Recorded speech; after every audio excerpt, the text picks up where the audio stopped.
Or wearing glasses.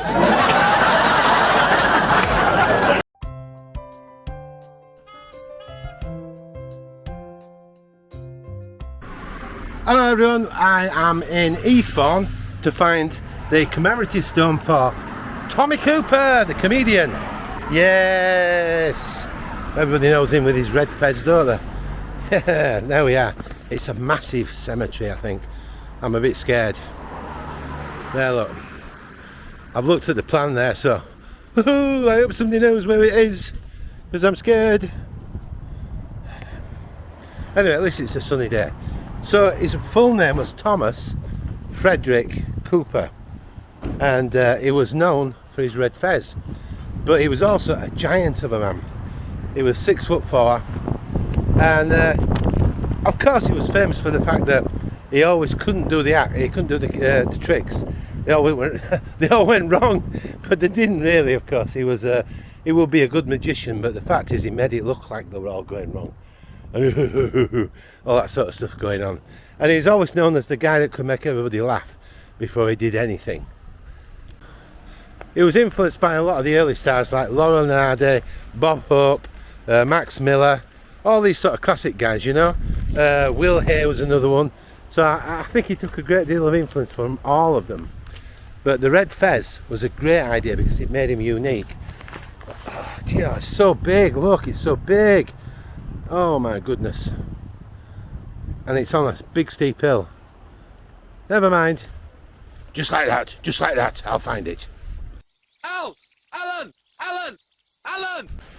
And Tommy started on a programme called New to You in 1948. That's really what got him moving. But of course, he got his own television shows in the 70s. And that's what projected him into all our rooms and to become a big star. Very nice trees, but yeah. The only problem with Tommy was that he had a bit of a troubled life. He had problems with his relationships, and he smoked heavily. I think he did 60 a day, drank a great deal, and of course that leads to problems, doesn't it?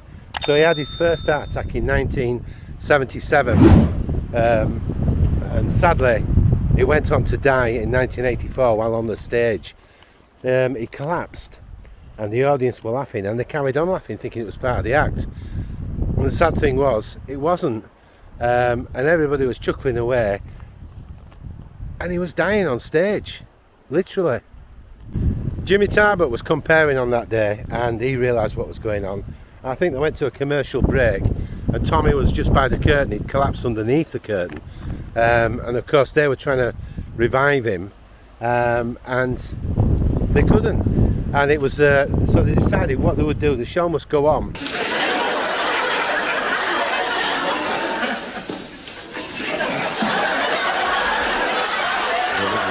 So Justin Dee and Les Dennis took to the stage and carried on, and they pulled him to one side from the curtain and tried to get him to come round, but fortunately, no way. He died.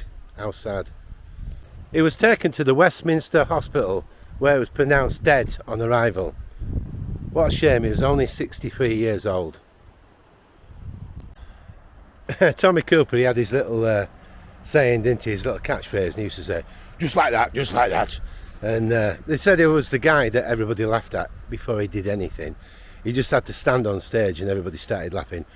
He looked so mournful, didn't he? 6'4", a lumbering man, but very funny.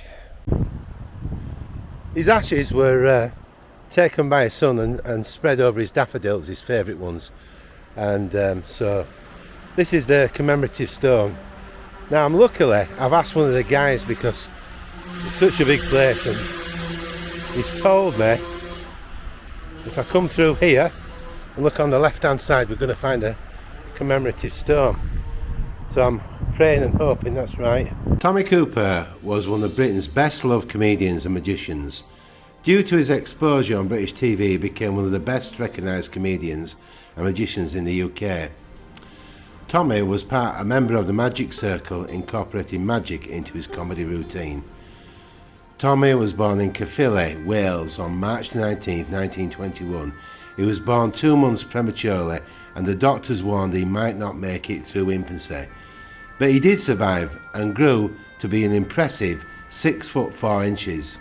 At the age of 8, his aunt bought Tommy a magic set and he would perform by spending hours perfecting all the tricks. By the age of 16, he got a job as a magician on a boat. His first performance was a disaster due to stage fright. All of the tricks went wrong. People started laughing and he ran away in tears. However, on reflection, he realised that if he concentrated on making people laugh, he could develop a very good routine. Soon after the outbreak of World War II, Tommy joined the army and served 7 years until 1947. For much of his time, his regiment was posted in the Middle East. When the opportunity was allowed, he would work on his performances as a failed magician. It was during this time in Cairo that Tommy got the trademark hat, the Middle Eastern fez. He was about to perform but realised he had lost his hat. Therefore, he swiped a hat off a passing waiter and performed with that. It got a big laugh, so he stuck to it and it became his trademark of Tommy Cooper. On leaving the army, he decided to pursue a career in showbiz.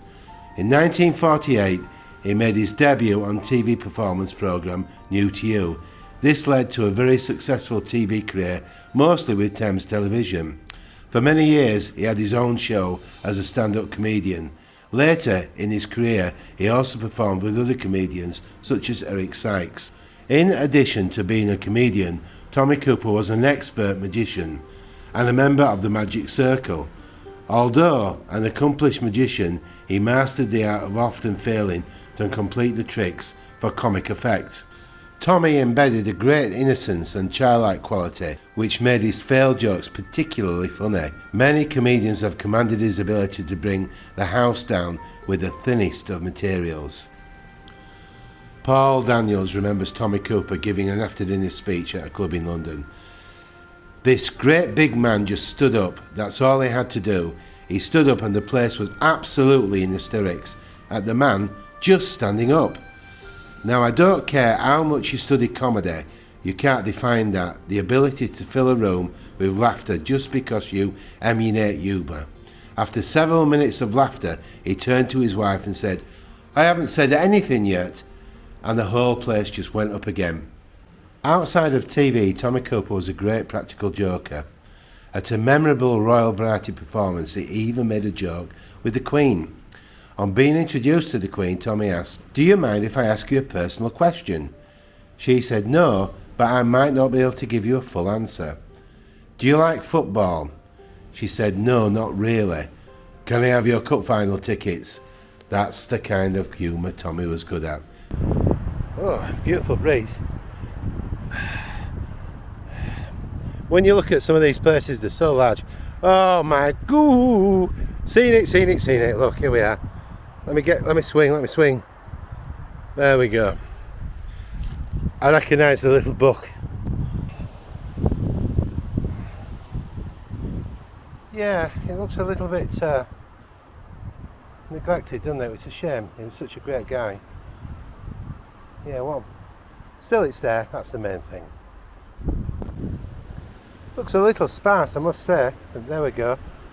Okay, Tommy. This is for you. There we are. We'll start with his mother.